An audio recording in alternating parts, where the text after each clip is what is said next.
నమస్కారం సద్గురు. నా అడ్డంకి ఏంటంటే ఇతరుల అభిప్రాయాలు ఇంకా హేళనల గురించి భయం. మీ అభిప్రాయం గురించి కాదన్నమాట, ఇంకెవరి అభిప్రాయం గురించి. పైగా వాళ్ళ అభిప్రాయం ఏమిటో మీకు తెలీదు. ముందసలు మీ మీద అభిప్రాయాలు ఏర్పరచుకునేంత తీరిక వాళ్లకుందా? మీ గురించి అభిప్రాయాలు ఏర్పరచుకుంటూ సమయాన్ని వృధా చేసేంతగా వాళ్లకు మీపై ఆసక్తి ఉందంటారా? కానీ ఒకవేళ మీరు పూర్తిగా తప్పు దిశలో వెళ్తుంటే ఎవరన్నా ఒక మాట అనే అవకాశం ఉంది. కెనడాకు చెందిన ఓ వ్యక్తి కొద్దిగా తాగాడు. అది చలికాలం. ఆపై ఐస్ ఫిషింగ్ చేద్దామనుకున్నాడు. అందుకని వెళ్ళి ఐస్లో రంధ్రం చేయడం ప్రారంభించాడు. అప్పుడు గంభీరమైన గొంతులో, "ఈ ఐస్ కింద చేపలుండవు" అని వినిపించింది. అతను ఆశ్చర్యపోయాడు. దేవుడు మాట్లాడుతున్నాడనుకున్నాడు. కాని ఎంతసేపటికి ఎవరూ కనిపించకపోవడంతో బహుశా మందు వల్లేమో అనుకున్నాడు.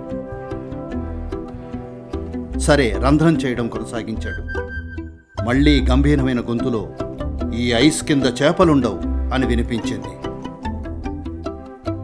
దాంతో మోకరిల్లి, "మీరు దేవుడా? మాట్లాడుతుంది దేవుడేనా? ఎక్కడి నుండి మాట్లాడుతున్నారు?" అన్నాడు.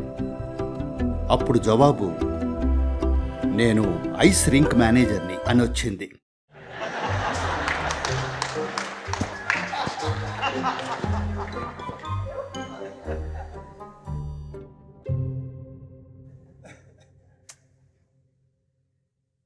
If you do certain things, you will be ridiculed.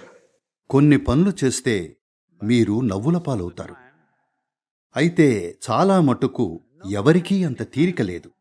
మీ గురించి ఆలోచించడానికి, అభిప్రాయాలు చేయడానికి, మిమ్మల్ని ఎగతాళి చేయడానికి వాళ్ళకంత తీరిక లేదు. వాళ్ల పనుల్లో వాళ్ళు బిజీగా ఉంటారు. ఒక్క నిమిషం దొరికిందంటే ఇలా. అసలు మిమ్మల్ని ఎక్కడ చూస్తున్నారు? కనీసం మీ వంక చూడను కూడా చూడటం లేదు ఈ రోజుల్లో. కాబట్టి దాని గురించి చింతించకండి. మీరు కొంచెం అవివేకంగా కనబడి ఒకవేళ నవ్వితే మీరు కనీసం మరొకరి సంతోషానికి కారణం అవ్వడం అనేది మంచి విషయమే కదా.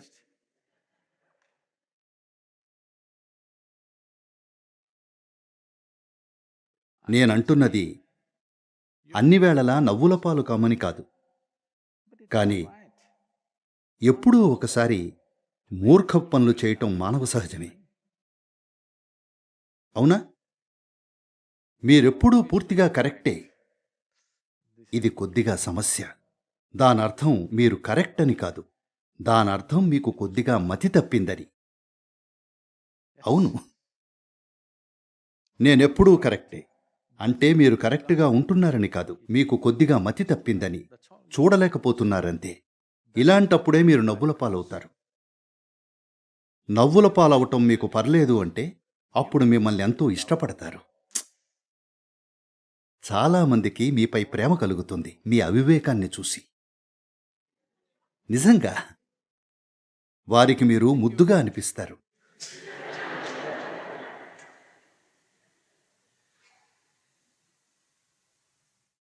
కాబట్టి ఇతరులు ఏమనుకుంటున్నారనే దాని గురించి చింతించకండి. వాళ్ళేమనుకుంటారో అది వాళ్ల సమస్య. అవునా? వాళ్ల మనసులో జరిగేది వాళ్ల సమస్య. అవునా కాదా? వచ్చి మీతో "నువ్వు వెర్రివాళ్లా ఉన్నావు" అనడం లేదు కదా. ఒకవేళ అంటే మీకు సాయం చేస్తున్నట్లే.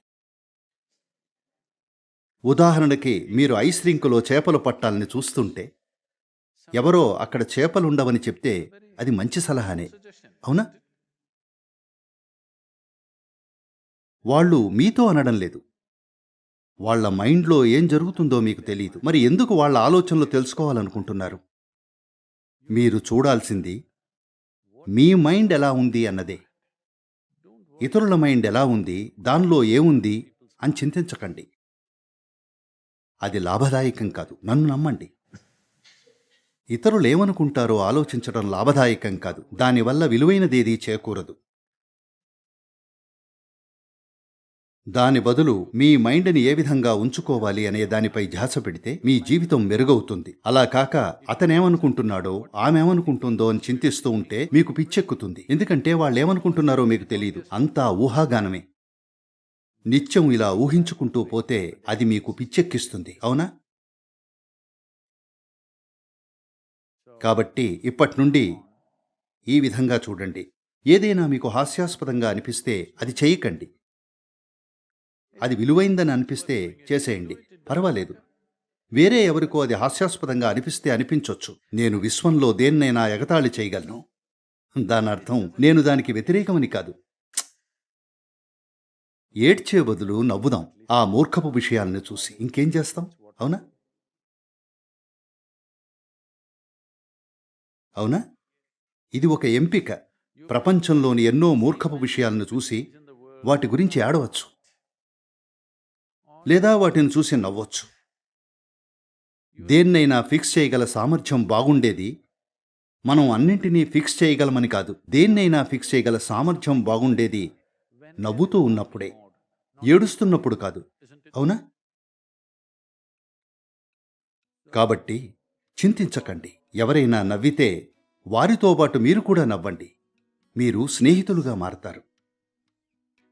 అలా కాక రియాక్ట్ అయితే మీరు మరింత హాస్యాస్పదంగా అవుతారు. ఇప్పటికే ఒక మూర్ఖపు పని చేశారు, ఆపై ఇప్పుడు రియాక్ట్ అయితే ఇక మూర్ఖులుగా మిగిలిపోతారు. వారితో కలిసి నవ్వితే బహుశా మీరు చేస్తున్న ఆ తప్పు నుండి వాళ్ళు మిమ్మల్ని బయటపడేయచ్చు. అలా జరగచ్చు. అయితే చాలా మటుకు ఎవరూ మీ గురించి ఆలోచించడం లేదు. మిమ్మల్ని నిరాశపరిచినందుకు క్షమించండి.